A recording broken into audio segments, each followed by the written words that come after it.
Hello everyone, current affairs with prelim booster series में आपका स्वागत है। आज है 20 अगस्त 2021। तो आज हम देखेंगे कौन कौन से article PIB the Hindu newspaper के साथ साथ अदर मैगजीन में इम्पॉर्टेंट हैं, जो कि हमारी प्रीलिम्स 2021 और 2022 की दृष्टि से काफ़ी ज़्यादा इम्पॉर्टेंट है।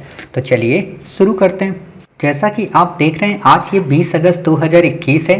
तो आज हम देखते हैं कौन कौन से आर्टिकल पीआईबी और हिंदू में इम्पॉर्टेंट रहे हैं। आज का जो हमारा पहला आर्टिकल है वो है कॉलेजियम प्रणाली के बारे में। ऑलरेडी आपने कई बार कॉलेजियम व्यवस्था के बारे में सुना होगा, तो उसी से संबद्ध आर्टिकल आया था। बेसिक बातें जानते हैं, ठीक है। क्या कि ये न्यायाधीशों की नियुक्ति एवं स्थानांतरण की प्रणाली है, अर्थात जो भी देश में न्यायाधीश होते हैं उनको कैसे अपॉइंट किया जाएगा, उनका एक कोर्ट से दूसरे कोर्ट में कैसे ट्रांसफ़र किया जाएगा, उसी को कहते हैं कॉलेजियम। आपसे अगर सिंपल सा कोई क्वेश्चन पूछे कि कॉलेजियम का मतलब क्या होता है, तो आप बता देना। कुछ बच्चे कॉलेजियम को कार्टेल समझ बैठेंगे।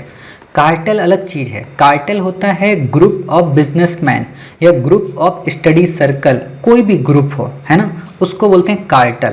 लेकिन कॉलेजियम में क्या होता है, ग्रुप नहीं होता, लेकिन लोग होते हैं जो किसी भी न्यायाधीश को चुनते हैं और उसे स्थानांतरित करते हैं। ठीक है, इतनी बातें समझ के दूसरा जो खास इंपॉर्टेंट क्वेश्चन बनेगा वो ये कि क्या इसे संसद के किसी अधिनियम के द्वारा या कॉन्स्टिट्यूशन में किसी प्रोविजन के द्वारा बनाया गया है, तो बिल्कुल भी नहीं। इसे सुप्रीम कोर्ट के डिसीजंस के माध्यम से डेवलप किया है। आपको याद नहीं रखना है, लेकिन आपको पता होना चाहिए कि प्रथम जज केस, द्वितीय जज केस, तृतीय जज केस, ये जो इंडियन पॉलिटी ऑप्शनल है उनके लिए है, जीएस वाले बच्चों के लिए नहीं है, तो इसलिए आपको नहीं याद रखना है। ठीक है, बस इतना ही याद रखना है कि संसद में इसे मेंशन नहीं किया गया था, मतलब संसद ने किसी एक्ट के द्वारा इसे नहीं बनाया गया था, कॉन्स्टिट्यूशन में इसे कहीं पे मेंशन नहीं किया गया था, बट सुप्रीम कोर्ट ने अपने डिसीजन में बार बार इस चीज़ को व्याख्यायित किया और तब जाके ये ओरिजिनल रूप में आ पाया। ठीक है, फिर बात है कि सुप्रीम कोर्ट के कॉलेजियम की जो अध्यक्षता होती है, मतलब सुप्रीम कोर्ट में जो जजों को नियुक्त किया जाता है उनके कॉलेजियम की जो अध्यक्षता होती है वो चीफ जस्टिस ऑफ इंडिया के द्वारा की जाती है, और सुप्रीम कोर्ट के 4 अन्य वरिष्ठतम न्यायाधीश भी उसमें शामिल होते हैं। यानी कि 5 लोगों का एक ग्रुप होता है, वो लोग ये डिसाइड करते हैं कि किसको हम जज बनाएंगे। ठीक है, तो इतनी बातें आप समझ गए। चलिए, जब भी हम सुप्रीम कोर्ट की बात करते हैं ना, तो मैं यहाँ एक डिफरेंस बता दूं कि सुप्रीम कोर्ट में जितने भी जज होते हैं उन्हें हम जज नहीं कहते, उन्हें हम जस्टिस कहते हैं। ठीक है, ये डिफरेंस होता है, माइन्यूट से डिफरेंस है।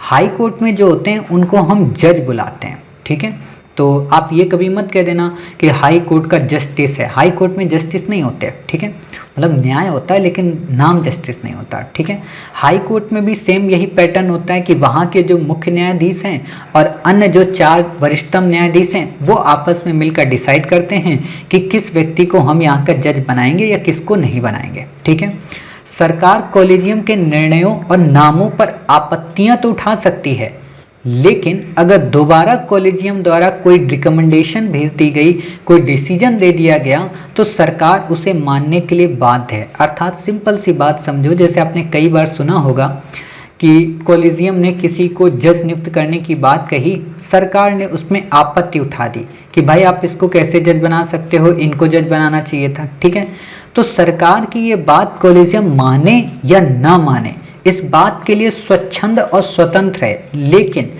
अगर सरकार ने आपत्ति भेजी है और सुप्रीम कोर्ट ने या जो भी कॉलेजियम है उसने दोबारा सरकार को उन्हीं नामों को अगर भेज दिया, तो सरकार को मानना पड़ेगा। समझ गए, मतलब एक तरीके से बाध्यकारी है। तो ये बातें इतनी क्लियर हो गई, बाकी आपको कुछ भी नहीं याद रखना है। अगला यहाँ पे आर्टिकल है फ्रेट ऑन बोर्ड। फ्रेट का मतलब क्या होता है, जैसे आप पढ़ते हो ना फ्रेट कॉरिडोर, फ्रेट का मतलब होता है मालवाहक। तो वही चीज़ इससे है कि फ्रेट ऑन बोर्ड क्या होगा, मालवाहक से संबंधित कोई बोर्ड होगा। माल किस चीज़ का होगा, शिपिंग के दौरान, मतलब जो भी आप जैसे कोई चीज़ कोरियर मंगाते हो, ठीक है, या बड़ी बड़ी मेडिसिन को आप वर्ल्ड के अलग अलग कॉन्टिनेंट्स में या वर्ल्ड के अलग अलग कंट्री में अगर भेजते हो, तो उस समय जिस चीज़ की ज़रूरत पड़ती है उसमें ज़रूरत आती है फ्रेट ऑन बोर्ड की। ठीक है, ये क्या करता है, इसे फ्री ऑन बोर्ड कहते हैं। ये काम करता है जिसका इस्तेमाल ये इंगित करने के लिए किया जाता है कि शिपिंग के दौरान किसी भी वस्तु के क्षतिग्रस्त या नष्ट होने पर कौन उत्तरदायी होगा। जैसे सपोज कीजिए आप में से अधिकांश बच्चों को जो हम कोई गिफ्ट या कोई प्राइज प्रोवाइड कराते हैं तो किसी न किसी डिलीवरी को लेते हैं, ठीक है। मान लीजिए हमने पोस्ट ऑफिस को लिया, तो ये पोस्ट ऑफिस की रिस्पॉन्सिबिलिटी होती है कि वो हमें एक आईडी नंबर देती है और कहती है कि अगर आपका ये कहीं पे भी रास्ते में डिस्ट्रॉय हुआ तो उसके रिस्पॉन्सिबल हम होंगे, ठीक है। तो यही बातें यहाँ पे हैं, बाकी आपको नहीं याद रखना है। फिर अगला कॉन्सेप्ट है सामुदायिक पुलिस। ये आपका एथिक्स में पूछा जा सकता है और नहीं भी पूछा जा सकता है तो आप एथिक्स में एट अ फर्दर पॉइंट के तौर पे आप वहाँ पे इसको यूज़ कर सकते हैं, एडिशनल पॉइंट के तौर पे काफ़ी काम आएगा। सामुदायिक पुलिस क्या होती है, नाम से समझ में आ रहा कि कम्युनिटी को पुलिस बनाना, ठीक है। तो पहले बेसिक देखते हैं चर्चा में क्यों है, क्योंकि हाल ही में दिल्ली पुलिस ने सामुदायिक पुलिसिंग कार्यक्रम की शुरुआत की है, अर्थात जिसका नाम है उम्मीद, ठीक है। तो उम्मीद क्या है, दिल्ली पुलिस का एक सामुदायिक पुलिसिंग कार्यक्रम, ठीक है। अब प्रश्न उठता है कि सामुदायिक पुलिसिंग कार्यक्रम होता क्या है, इसका उद्देश्य क्या है। तो इसका मूल पर्पस है, एक पुलिसकर्मी वर्दी वाला नागरिक होता है और एक नागरिक बिना वर्दी वाला पुलिसकर्मी। इसका क्या मतलब हुआ, इसका मतलब ये हुआ कि जैसे एक पुलिस में जो भर्ती होता है तो वो नागरिक भी तो होता है, मतलब आम नागरिक भी तो है वो, लेकिन जो आम नागरिक है ज़रूरी नहीं है कि सारे दायित्व और सारी रिस्पॉन्सिबिलिटी, सारी सिक्योरिटी का मेजरमेंट केवल और केवल पुलिस ही करे, आप लोकल लोग भी करो, क्योंकि ये भारत की जिम्मेदारी है। तो क्या कहा जाता है कि इसके पास वर्दी तो नहीं होती लोकल पर्सन के पास, लेकिन देश की सुरक्षा के लिए, गांव की सुरक्षा के लिए, जिले की सुरक्षा के लिए अपनी भूमिका एक पुलिस वाले की तरह निभाता है, ठीक है। वही चीज़ है, मतलब जो हमारे यहाँ लोकल समय में पंचायतें नहीं होती थी, बिल्कुल उसी चीज़ की बात कर रहा। अब प्रश्न उठता है, जैसे दिल्ली में हमने पढ़ा उम्मीद नाम, तो अन्य स्टेटों में भी हैं क्या, तो बिल्कुल कई स्टेट हैं जहाँ पे ऐसी सुविधाएं पहले से विद्यमान हैं। जैसे पुलिस मित्र तमिलनाडु में है, मैत्री आंध्र प्रदेश में है, मोहल्ला समितियां, जैसे मोहल्ला क्लिनिक आप दिल्ली में देखते हो ना, वैसे मोहल्ला समितियां महाराष्ट्र में हैं, मीरा पैबी मणिपुर में है, जन मैत्री सुरक्षा परियोजना केरला की है, संयुक्त गश्त समितियां राजस्थान में हैं, सामुदायिक पुलिस परियोजना वेस्ट बंगाल में, ठीक है। इससे ज़्यादा आपसे यहाँ पे क्वेश्चन नहीं पूछेगा। लास्ट हमारा आज का आर्टिकल, आज ही मैंने आपको जब एडिटोरियल भेजा था सुबह, तो वहाँ पे मैंने आपको बताया था मोपला विद्रोह के बारे में चर्चा में आया है।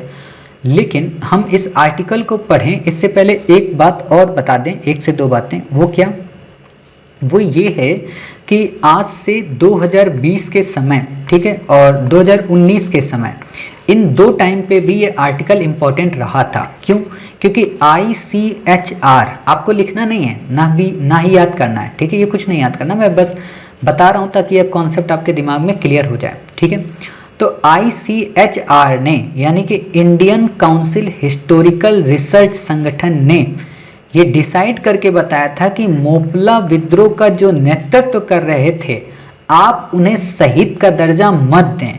क्यों, क्योंकि वो शहीद का दर्जा प्राप्त करने लायक नहीं है। लेकिन इंडियन गवर्नमेंट ने जो अपनी बुकलेट जारी की है आज़ादी को लेकर, ठीक है, जिसमें नेशनल मूवमेंट के बारे में पूरा दिखाया गया है, तो उसमें इनको शहीद का दर्जा दिया गया है, ठीक है। तो ये कंट्रोवर्सी क्रिएट हुई थी। क्यों कंट्रोवर्सी क्रिएट हुई थी, ये भी हम आपको आगे बताएंगे, ठीक है। क्योंकि जो मोपला के जो नेता हैं, ठीक है, उन्होंने कई सारे हिंदुओं को मारा था, ठीक है। तो उसी चीज़ को लेकर है। बाकी देखते हैं मोपला विद्रोह क्या है। 19वीं सदी में इसकी शुरुआत हुई थी। वैसे तो 19वीं सदी का मतलब 1800 के समथिंग, ठीक है, लेकिन ये उतना ज़्यादा पॉपुलर उस समय नहीं हुआ था, क्योंकि उस समय छिटपुट विद्रोह होते थे। सबसे ज़्यादा पॉपुलर हुआ था 1921 में, जब दोबारा ये विद्रोह हुआ केरल के मालाबार क्षेत्र में। क्या खास बात थी कि मोपला वहाँ पे मुस्लिम किसान होते थे और जो जमींदार होते थे वो वहाँ के हिंदू लोग होते थे। तो शुरुआत में तो ये जो स्थिति थी एक तरीके से नॉर्मल बनी वर्ग संघर्ष की, मतलब हिंदू रईस हैं और जो किसान हैं बेचारे गरीब हैं, तो इसको वर्ग संघर्ष बोलते हैं। लेकिन आगे चलकर ये स्थिति सांप्रदायिक बन गई, अर्थात हिंदू मुस्लिम बन गई। दोनों अंतर समझ रहे हो ना, पहले किसान था और जमींदार था, तो ये हो गया वर्ग संघर्ष, मतलब कि एक ऊंचा वर्ग और एक नीचा वर्ग, ठीक है। लेकिन बाद में सांप्रदायिक बन गया, क्योंकि हिंदू और मुसलमान हो गया इसमें, तो इसलिए इम्पोर्टेंट हो जाता है। 1921 में हुआ, 100 वर्ष हो गए ना 2021 में, इसलिए करंट में आया है। जमींदारों के अत्याचारों से मोपलाओं ने परेशान होकर विद्रोह किया था। जमींदार कौन, हिंदू जमींदार, ठीक ठीक है। मोपला जो थे मुस्लिम किसान थे, जमींदार जो थे वो हिंदू जमींदार थे, ठीक है। बाकी आपको इसमें कुछ भी नहीं याद रखना है। वर्ग संघर्ष के बाद ये सांप्रदायिक रूप ले लिया, इस लाइन का भी आप अर्थ समझ गए। अब बात आती है कि मोपला विद्रोह होने के कारण कौन से थे। तो मेजरली इसमें 3 कारण रिस्पॉन्सिबल थे। पहला, उच्च लगान दर, दूसरा नजराना व अन्य दमनकारी तौर तरीके, तीसरा राष्ट्रवादी आंदोलन का प्रभाव। उच्च लगान दर का मतलब कि जो किसानों से रेवेन्यू वसूला जाता था उसकी जो रेट होती थी वो काफ़ी हाई होती थी, अर्थात किसान की उपज कम थी बट उनकी इंटरेस्ट रेट ज़्यादा थी। दूसरी खास बात थी नजराना। जमींदारों का जब कोई भी फंक्शन होता था तो किसान के पास आते थे कि ए बाबूजी आज हमारी बिटिया का जन्मदिन है, एक काम करो 1 बोरी गेहूं दे दो, 2 बोरी अनाज दे दो। नजराना, मुंह दिखाई, मतलब ऐसे समझो जिससे मान लो आप में से कुछ देवियों का विवाह होगा, ठीक है, कुछ देवताओं का भी विवाह होगा, मतलब देवियों का विवाह देवताओं से ही होगा ना, तो देवता देवी को मुंह दिखाई जो देगा, या फर्स्ट डे आप लोग जो आजकल देते रहते हो ना गिफ्ट वगैरह, वो नजराना ही होता है ना। तो बस इतना ही समझो। राष्ट्रवादी आंदोलन का इम्पैक्ट था, नेशनल मूवमेंट आपको पता है, इसी समय खिलाफत आंदोलन चल रहा था, ठीक है, इसी समय असहयोग चल रहा था, तो उसी से रिलेटेड यहाँ पे ये मोपला विद्रोह हुआ। तो 3 कारण आपको समझ में आ गया। अब आपसे क्वेश्चन ये पूछा जा सकता है क्या गांधी जी ने और इंडियन नेशनल कांग्रेस यानी कि आईएनसी ने क्या समर्थन किया था? तो बिल्कुल हाँ, मोपलाओं का इन्होंने समर्थन किया था, बट तब तक जब तक मोपला विद्रोह हिंसात्मक नहीं हुआ था, अर्थात अहिंसात्मक रूप में इन्होंने साथ दिया था। जब हिंसात्मक हो गया तो वो इससे अलग हो गए। आपसे ये तो नहीं पूछेगा इतना डेप्थ में, लेकिन यही पूछेगा गांधी जी ने क्या समर्थन किया था, तो आप बता देना हाँ किया था। अब यहाँ पे मैं वही बात बताने वाला हूँ जो ICHR ने कही थी। ICHR ने कहा था कि वरियाम कुन्नाथ कुंजा अहमद काजी, याद रखो वही इंपॉर्टेंट है, ठीक है, जो कि उस समय मोपला विद्रोह के प्रमुख नेता थे। इन्होंने हिंदुओं के साथ काफ़ी बुरा बर्ताव किया था, कई हिंदुओं को जलाकर मार दिया था, उनकी हत्या कर दी थी, मतलब जमींदारों की। तो इससे इनको शहीद का हम दर्जा नहीं दे सकते क्योंकि इन्होंने अपनों को ही मारा था, ठीक है। कालीकट तथा दक्षिणी मालाबार में इन्होंने खिलाफत आंदोलन का नेतृत्व किया था। खिलाफत आपको पता है, जो टर्की के खलीफा का पद था उसकी समाप्ति हो गई थी पद को, तो उसको लेकर ये खिलाफत आंदोलन की शुरुआत हुई थी, ठीक है। इन पर हिंदुओं के साथ ये तो मैंने बता दिया, बाकी आपको यहाँ नहीं याद रखना है। एक इंपॉर्टेंट बात बस यहाँ पे और याद रखिए, वैगन ट्रेजेडी घटना। आपसे सिंपल से क्वेश्चन पूछा जा सकता है कि भारतीय राष्ट्रीय आंदोलन के समय या भारतीय इतिहास में वैगन ट्रेजेडी घटना का संबंध निम्न में से किससे है? तो आप बता देना कि इसका संबंध मोपला विद्रोह से है। क्यों? क्योंकि इस समय वैगन का मतलब क्या होता है? मालवाहक गाड़ी, ठीक है। उस मालवाहक गाड़ी में ब्रिटिश सरकार ने 60 से भी ज़्यादा मोपलाओं को बंद कर दिया। मालगाड़ी तो आप समझते हो खिड़की भी नहीं होती उसमें, है ना, लगेज के रूप में, उसमें बंद कर दिया तो बेचारे घुट घुट के उसी में मर गए। इसी को बोलते हैं वैगन ट्रेजेडी, है ना। जैसे आप लोग कई सारी घटनाएं सुनते हो ना, ब्लैक होल त्रासदी, बिल्कुल वैसे है वैगन ट्रेजेडी। तो आप बता सकते हो कि वैगन ट्रेजेडी का संबंध किससे है? मोपला विद्रोह से। इसी से ब्रिटिश सरकार ने 60 मोपला विद्रोही को बंद मालवाहक गाड़ी में भरकर मार दिया था। अब आपसे एक और क्वेश्चन पूछा जा सकता है ऐसे, मतलब बड़े लेवल पे, कि मतलब यह विद्रोह दक्षिण भारत के दौरान हुआ था, यह विद्रोह दक्षिण भारत में असहयोग आंदोलन के समय में हुआ था। महात्मा गांधी और इंडियन नेशनल कांग्रेस ने भी इसका समर्थन किया था, ठीक है। इसने आगे चलकर सांप्रदायिक स्वरूप ग्रहण कर लिया था और इसी से संबंध एक वैगन ट्रेजेडी घटना प्रमुख है। निम्न में से विद्रोह कौन था? ठीक है, नंबर 1 रंपा, नंबर 2 ठीक है मोपला, नंबर 3 आपका मतलब कई सारे नाम दे देगा, ठीक है। मान लो आपका इसमें दे देगा किन्नूर विद्रोह या चित्तूर विद्रोह, तो आप बता देना नहीं साहब ऐसी बात नहीं है, यहाँ पे मोपला ही मोपला है, ठीक है। तो इतनी बातें आप समझ के, बाकी आपको यहाँ पे कुछ भी नहीं याद रखना है, ठीक है। तो आज काफ़ी कम ही आर्टिकल इंपॉर्टेंट थे। मिलते हैं कल अपने 21 तारीख के कुछ इंपॉर्टेंट घटनाओं के साथ। तब तक अपना ख्याल रखिए, स्वस्थ रहिए। जय हिंद, जय भारत, वंदे मातरम, भारत माता की जय।